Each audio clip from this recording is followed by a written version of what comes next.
네, 계속해서 진기용 기자와 자세한 이야기 나눠보겠습니다. 네, 일단 현재 자전거 도로는 문제가 많다는 거죠.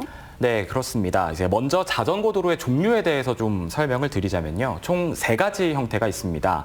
우선 보행자와 자전거가 같이 다닐 수 있는 인도 자전거 겸용 도로가 있고요. 또 하천변에 조성된 것처럼 이 자전거 전용 도로가 있고, 또 차로 한쪽에 자전거만을 위해 설치된 이 자전거 전용 차로가 있습니다. 문제가 되고 있는 것은 처음에 말씀드렸던 인도 자전거 겸용 도로입니다. 청주시의 경우에는 자전거 도로의 80%가 이 겸용 도로로 돼 있는데요.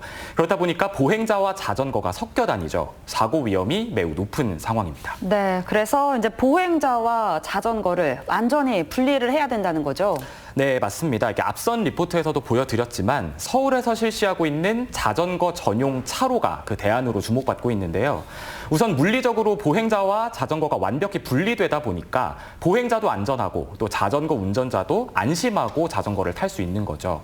그러니까 서울시의 경우 이런 전용 차로가 만들어지고 나서 실제 자전거 이용률은 2배가량 늘었고 사고는 줄었다고 밝혔습니다.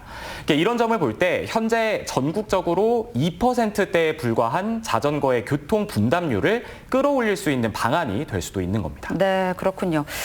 그런데 이 자전거 전용 차로가 필요한 이유가 또 있다고요. 네, 최근 이용자가 급격히 늘고 있는 퍼스널 모빌리티죠. 바로 전동 킥보드 때문인데요.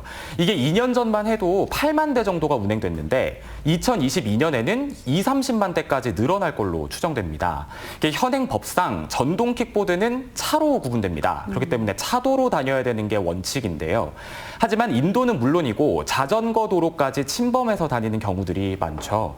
이렇다 보니까 2017년 117건이었던 교통사고가 1년 새 225건으로 2배 가까이 늘었고요. 부상자도 100명 넘게 증가했습니다.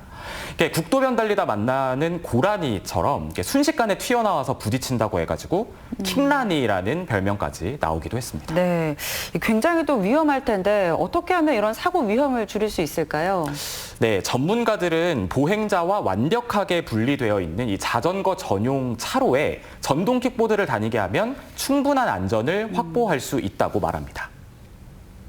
물리적으로 구분된 전용 차로를 확보해서 자전거, 퍼스널 모빌리티를 안전하게 다닐 수 있는 공간 확보가 큰 틀에서는 보행자의 안전, 차량의 안전, 자전거와 퍼스널 모빌리티의 안전에 기여할 수 있는 부분들이 있다고 생각을 합니다.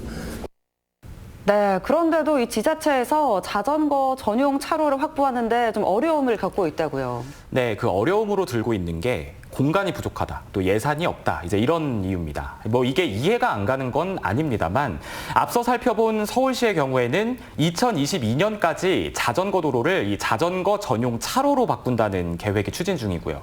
또 이웃 도시인 대전 역시 새로 들어서는 신도시에는 분리된 자전거 도로가 설치되고 있다는 점을 봤을 때 이 기존 도로를 바꾸지 못한다면 새로 조성되는 곳이라도 반드시 이런 인프라가 조성돼야 한다는 겁니다. 네, 이 자전거와 전동 킥보드 그리고 보행자의 안전까지 책임질 수 있는 자전거 전용 차로 설치될 수 있길 바랍니다. 진기용 기자 수고하셨습니다.